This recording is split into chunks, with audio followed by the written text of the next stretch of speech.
Mas que bom estarmos aqui, né?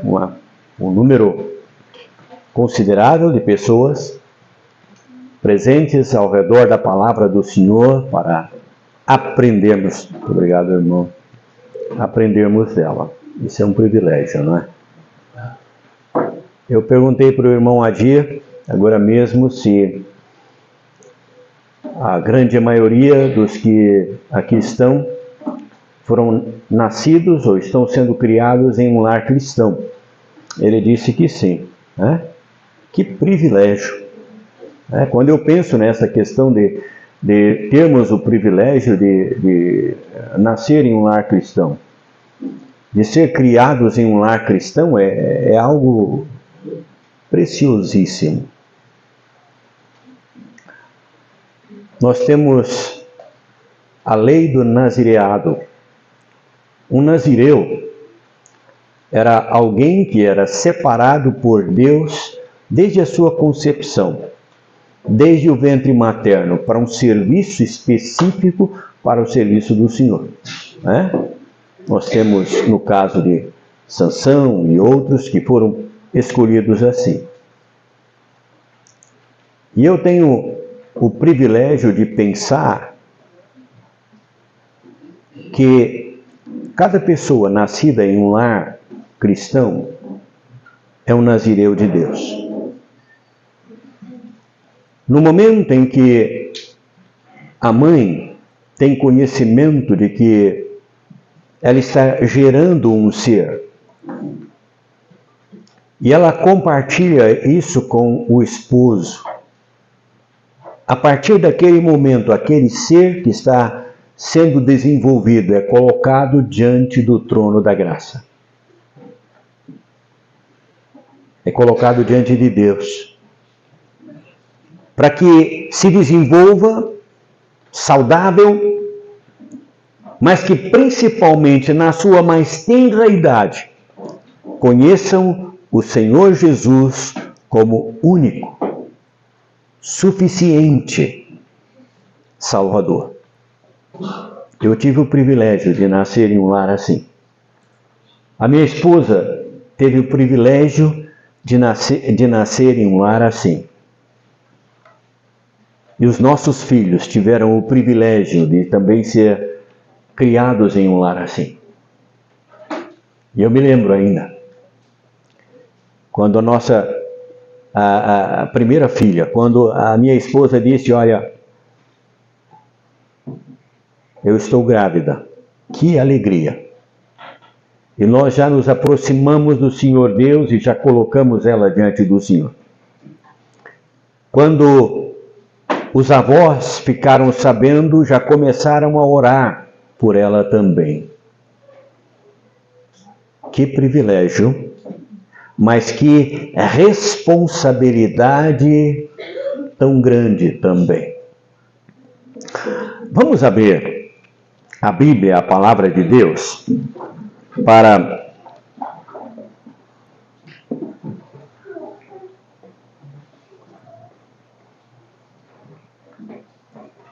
desculpe.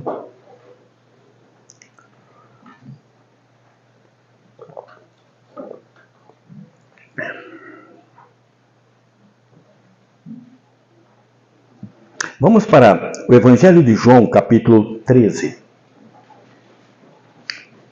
Evangelho de João, capítulo 13. Vamos começar a leitura no versículo 19.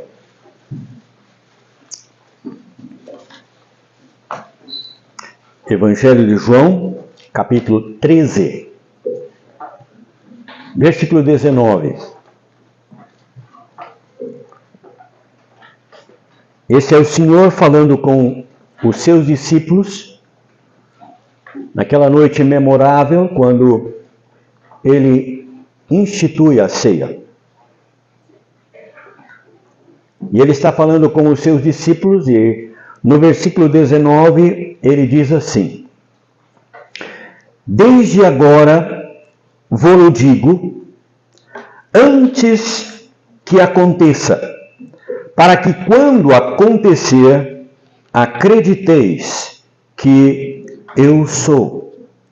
Na verdade vos digo que se alguém receber o que eu enviar, me recebe a mim, e quem me recebe a mim, recebe aquele que me enviou. Tendo dito isso, turbou-se em espírito e afirmou dizendo: na verdade vos digo que um de vós me há de trair. Então os discípulos olhavam uns para os outros sem saberem de quem ele falava. Ora, um de seus discípulos, aquele quem Jesus amava, estava reclinado no seio de Jesus. Então Simão Pedro fez sinal a este para que perguntasse quem era aquele de quem ele falava. E inclinando-se sobre o peito de Jesus, disse-lhe: Senhor, quem é? Jesus respondeu: é aquele a quem eu der o bocado molhado. E molhando o bocado, deu-o a Judas Iscariotes, filho de Simão. E após o bocado, entrou nele Satanás. Disse, pois, Jesus: o que fazes, faze-o depressa. E nenhum dos que estavam assentados à mesa compreendeu a que propósito lhe dissera isso. Porque como Judas tinha a bolsa, pensavam alguns que Jesus lhe tinha dito: compra o que nos é necessário para a festa, ou que desse alguma coisa aos pobres. E tendo Judas tomado o bocado, saiu. E era noite. Só até aqui por enquanto. O Senhor vai abençoar aos nossos corações a meditação na sua santa e bendita palavra. Bom, quem está reunidos com o Senhor nesta noite memorável são os seus discípulos. E antes de o Senhor dizer para eles o que estava por acontecer, ele diz: olha, eu vou falar com vocês antes que aconteça, para que vocês saibam que eu sou. Eu sou é o nome de Deus. Lembram quando Moisés tem aquela visão maravilhosa no deserto? Que ele vê um arbusto, uma sarça, e ele vê fogo, uma chama naquele arbusto. E apesar da chama, o arbusto não se consumia. Ele se achega para ver aquilo que estava acontecendo. É claro que ele ouve uma voz dizendo para tirar as sandálias, o lugar que ele está é uma terra santa. Ele recebe uma ordem do Senhor, ele recebe uma ordem de fazer o serviço de ir até o Egito, de ser aquele que haveria de conduzir o povo de Israel dali, e ele teria que falar com o faraó. Quando ele ouve essa ordem do Senhor, surge uma pergunta no seu coração. Sim, Senhor, o Senhor está me dizendo para ir falar com o faraó, tirar o povo do Senhor de lá. E se o faraó perguntar para mim: quem foi que te mandou aqui? O que é que eu vou dizer para eles? Então Deus disse para ele: olha, você vai dizer: eu sou, me enviou. a vós. O nome do Deus eterno é Eu Sou. Parece algo estranho, não é? O Senhor está se dirigindo a homens que tiveram um encontro com Ele, como acabamos de ouvir agora mesmo, e pelo menos 3 anos e meio estão juntos com o Senhor. Esses que estão nesta noite com o Senhor, não creio que todos, mas alguns deles, estavam com o Senhor em um barco quando ele foi açoitado pelas ondas e o vento forte. Um escritor disse certa vez que o vento era tão grande, as ondas tão altas, que faltava um lugar no mastro para que eles colocassem as suas mãos para se protegerem.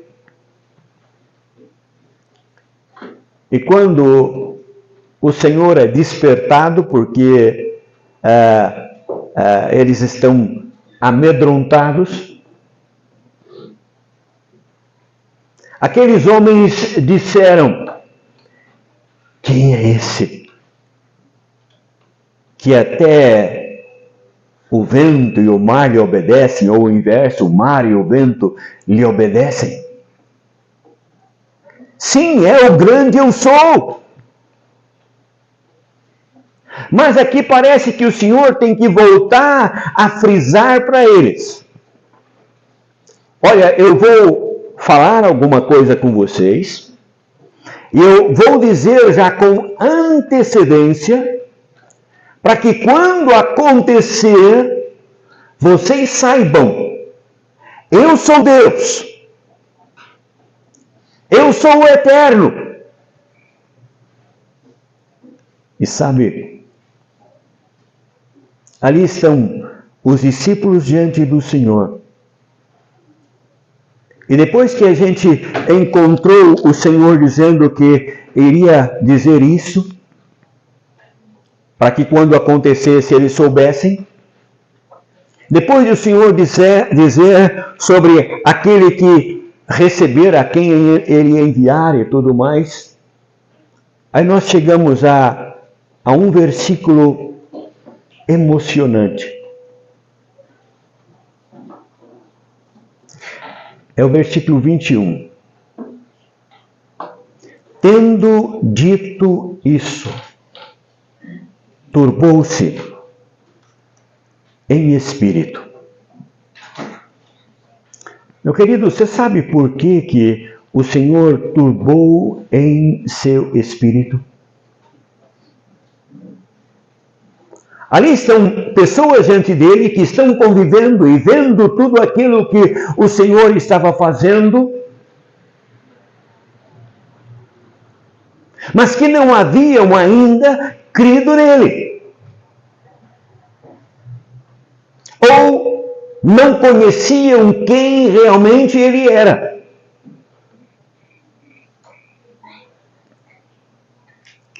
E o que ele vai dizer? Olha, um dentre vocês há de me trair. E sabe, a gente começa a pensar nisso. Como pode alguém viver esse tempo todo junto com o Senhor, presenciar tudo quanto o Senhor fez na presença deles e não crer? Mas lá estava um homem assim. E sabe, meus queridos, o que eu estou querendo dizer é, nós começamos pensando em pessoas nascidas ou que estão sendo criadas em um lar cristão.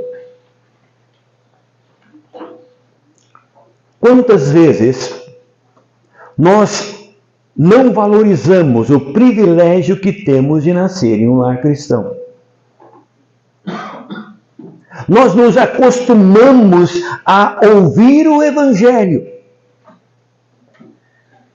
E o tempo vai passando. E que risco, não é?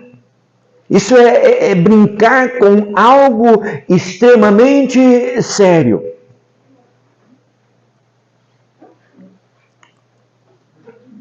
O Senhor Jesus está aqui esta noite.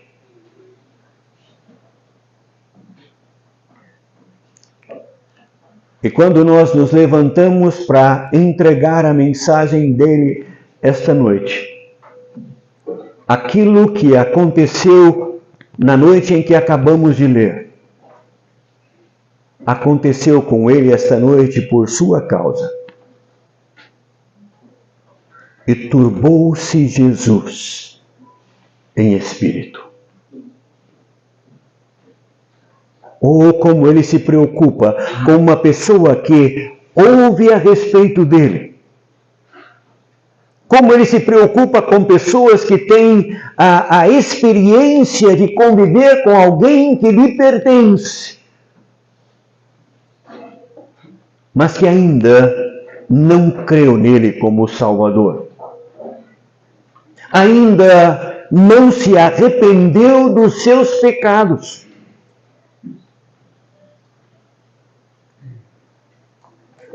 Olha, um de vós há de me trair. Os discípulos começam a entreolhar-se, não sabem de quem o Senhor está falando, mas eu creio que aquele que haveria de fazer isso, ele já sabia.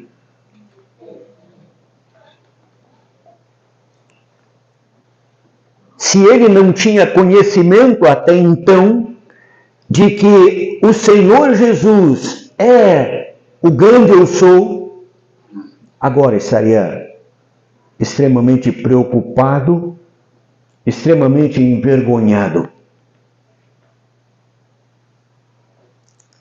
Ele era o tesoureiro do grupo.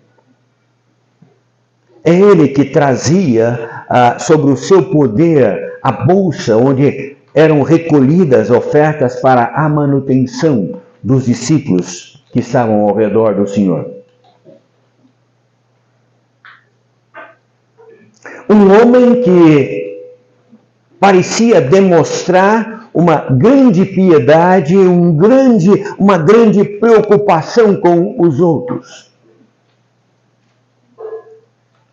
Lembram-se de Maria quando ela traz um vaso de alabastro, de mármore, com um precioso unguento, um perfume valiosíssimo.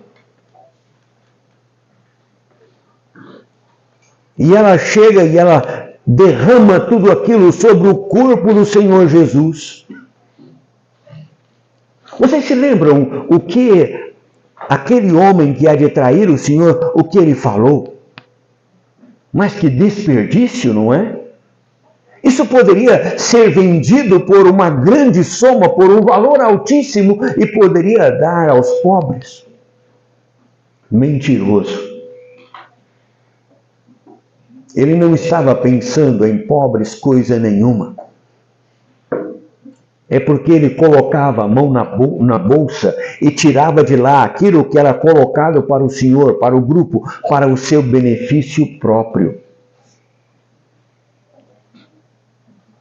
Será que esse homem não sabia que o Senhor, na sua onisciência, conhecia todas as coisas? E sabe,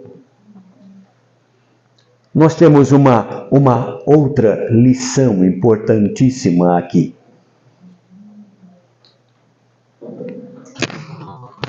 Aqui está dizendo de um discípulo a quem Jesus amava.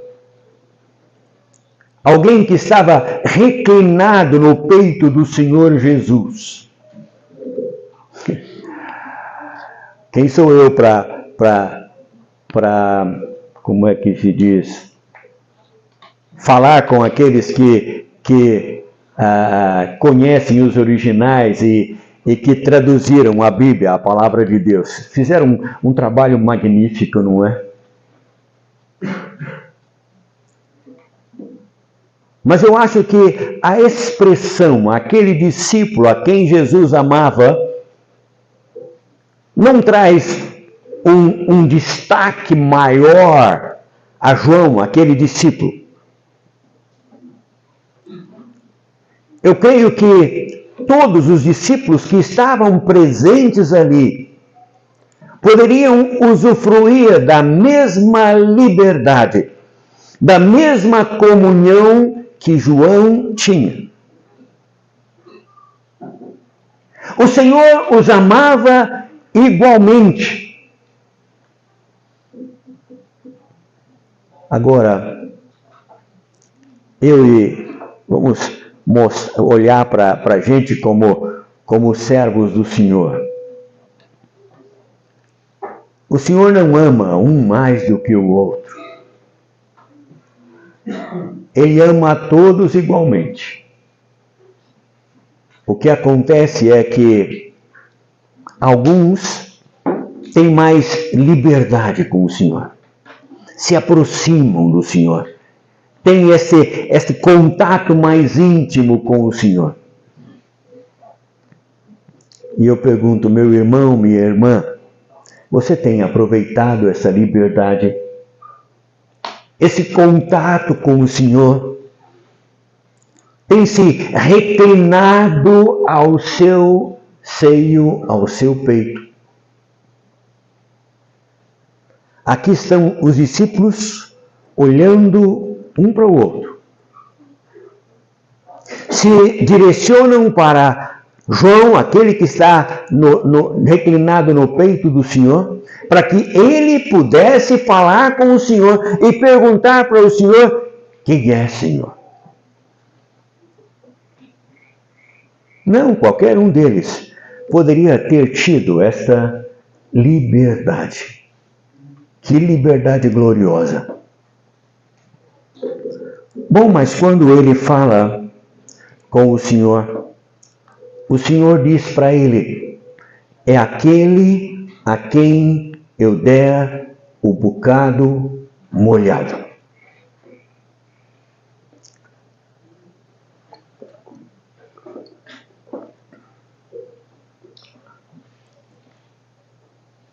Costumes da época do Senhor.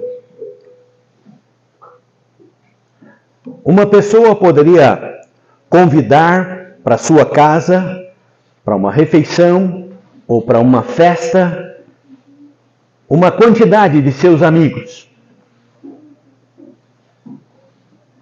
E havia uma tradição entre eles de que quando o dono da casa queria demonstrar o maior apreço, todos eram amigos iguais.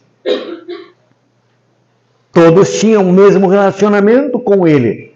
Mas quando ele queria destacar alguém entre aqueles, então ele poderia tomar um pedaço de pão,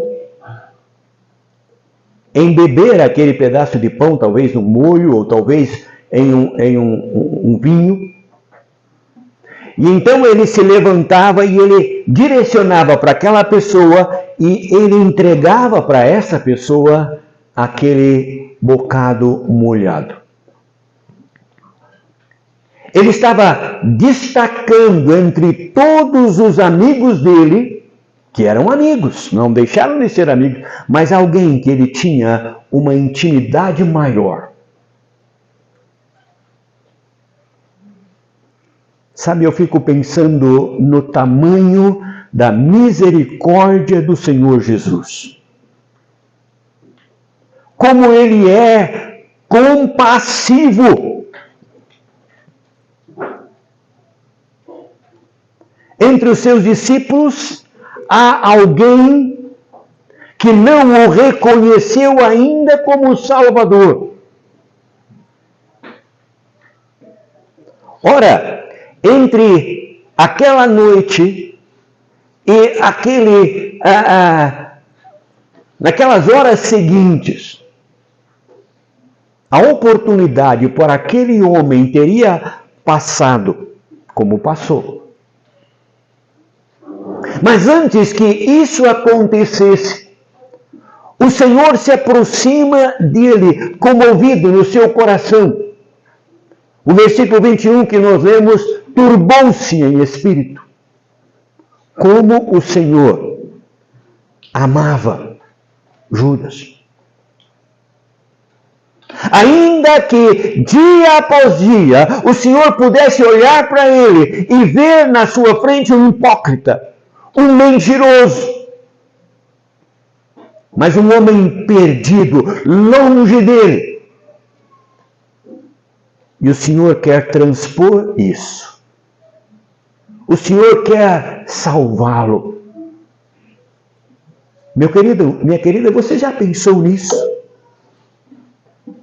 Eu não sei quanto tempo faz que você tem ignorado o Senhor.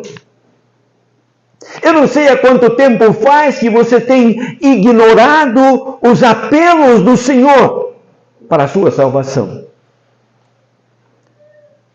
Me perdoe, deixa eu abrir um parêntese aqui para essa palavra apelo.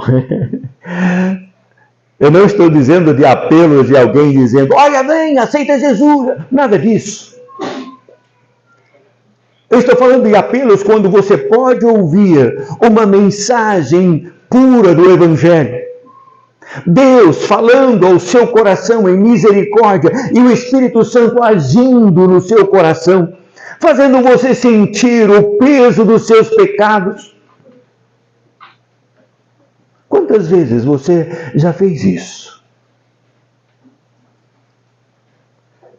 Termina a reunião, acaba de ouvir uma mensagem, se levanta, sai, e às vezes a mensagem está falando ao seu coração, você está ignorando e procura alguma coisa para abafar a voz do Espírito que está falando em seu coração. Sabe, aqui está Judas.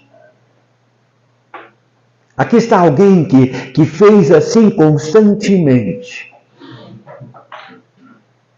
E agora, nesta noite, o Senhor se aproxima dos seus discípulos e diz, olha, eu quero dizer uma coisa para vocês. Vai acontecer. E quando acontecer, eu quero que vocês creiam e saibam que eu sou. Eu sou Deus. Esse mesmo Senhor está aqui esta noite. E sabe, quando o Senhor molha aquele bocado e se dirige a Judas, o Senhor está dizendo para Judas, olha, eu sei que você está distante.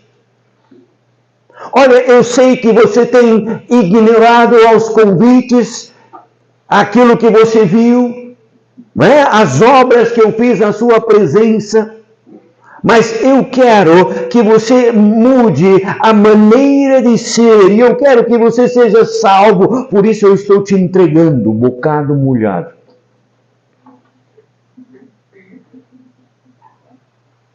Sabe,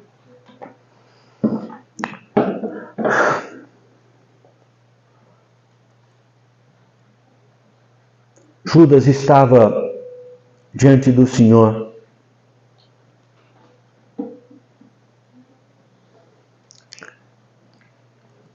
Os discípulos estão olhando para ele, mas estão alheios àquilo. Tanto é que quando o Senhor fala com eles, eles pensam que o Senhor diz, olha, compre alguma coisa, ou dê alguma coisa aos pobres.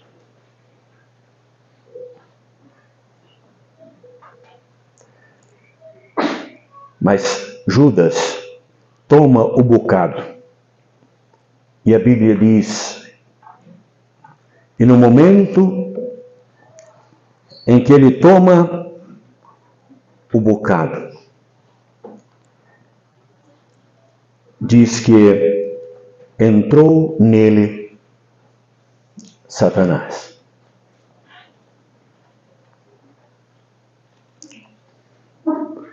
Judas, tendo tomado o bocado, saiu logo.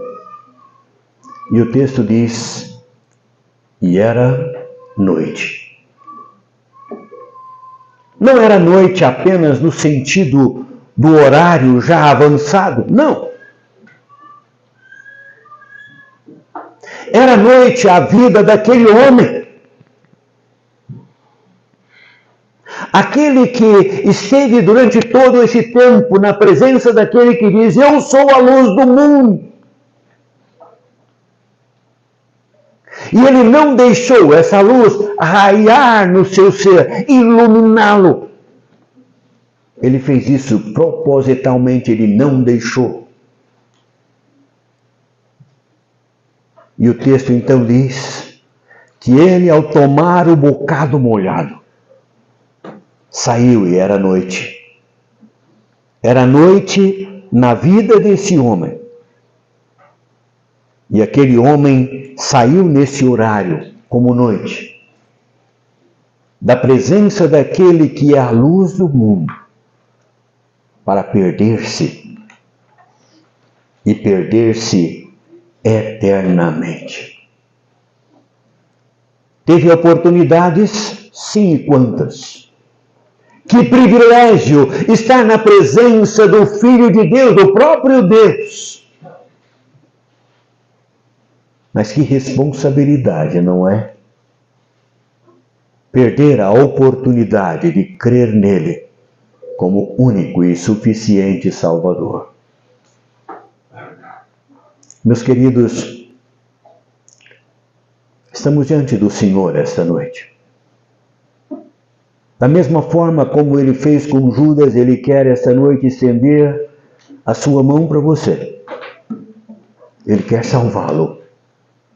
Ele quer salvá-la. E se o Espírito está falando ao seu coração, renda-se. Amém.